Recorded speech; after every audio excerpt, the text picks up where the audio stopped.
আজ শনিবার ৩২শে শ্রাবণ ২০২৪ সালের ১৭ই আগস্ট, মেষ রাশি, মেষ লগ্ন, এরিস সাইনের জাতক জাতিকাদের আজকের দিনটি কিন্তু এক প্রকার বেশ কাটতে চলেছে।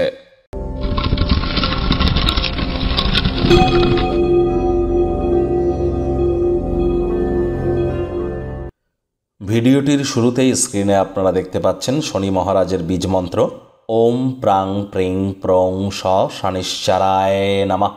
এটি প্রত্যেক দিন সন্ধেবেলা ১০৮ বার করে জপ করুন। আজ তো অবশ্যই করুন, অত্যন্ত উপকৃত হবেন। যদি তাও না পারেন, শনিদেবের একাক্ষরী বীজ মন্ত্র ওম শ্যাম শনিশ্চারায় নমঃ এটি আপনারা জপ করুন না, অবশ্যই উপকৃত হবেন।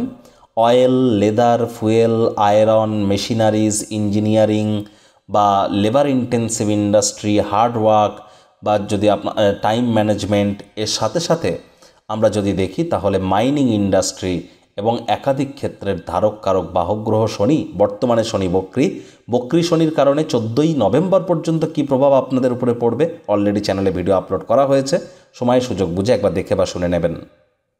ভাগ্য মিটার আজ আপনাদের বলছে 7 আউট অফ 10 ভাগ্য আপনাদের অনুকূলেই থাকবে। তবে পারিবারিক জীবন সম্পর্কে আপনাদেরকে একটু সাবধানতা অবলম্বন করেই চলতে হবে। শুভ সংখ্যা থাকছে আজ আপনাদের অবশ্যই 7। আজ আপনাদের কায়িক পরিশ্রম হলেও শরীর মনে সতেজতা এবং তরতাজাই আপনারা অনুভব করবেন। জীবনকে উপভোগ করবার জন্য সঠিক মেজাজেও আজ আপনারা থাকতে চলেছেন। আয় ইনকাম আজ আপনাদের বাড়বে, তবে খরচও কিন্তু বাড়তে চলেছে। বাড়তি টাকা করি একটি নিরাপদ স্থানে সঞ্চয় করুন।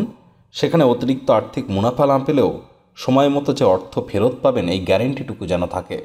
চাকরিজীবী যারা আছেন তাদের অফিসের পরিবেশ এক প্রকার বেশ, বস কলিগদের সাথে ভাব ভালোবাসা বাড়বে। কর্মে গতি অনুভব করবেন। নিজের মেধা, দক্ষতা, ট্যালেন্টের দৌলতে প্রশংসার পাত্রপাত্রীও আপনারা হতে চলেছেন। রাজনীতিবিদ যারা আছেন জনসংযোগ বৃদ্ধি করুন, সমাজে পপুলারিটিও বাড়বে। শিক্ষার্থী বিদ্যার্থীরা যে কোনো প্রকার পরীক্ষা প্রতিযোগিতায় অংশগ্রহণ করলে অবশ্যই সফলতা অর্জন করবেন। উচ্চশিক্ষার জন্য যারা বিদেশ যাত্রার কথা ভাবছিলেন, ভাগ্যদেবীও আজ আপনাদের পক্ষেই আছেন।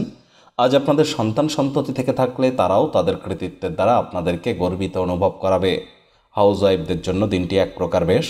প্রেমিক প্রেমিকা, স্বামী স্ত্রী দিনটিকে যতটা সম্ভব রোম্যান্টিক করে তোলা যায় সেই প্রচেষ্টাই আপনাদের করা উচিত। পরিবার পরিজনদের উপরে জোর করে নিজের মতামতকে জাহির যেন করতে যাবেন না।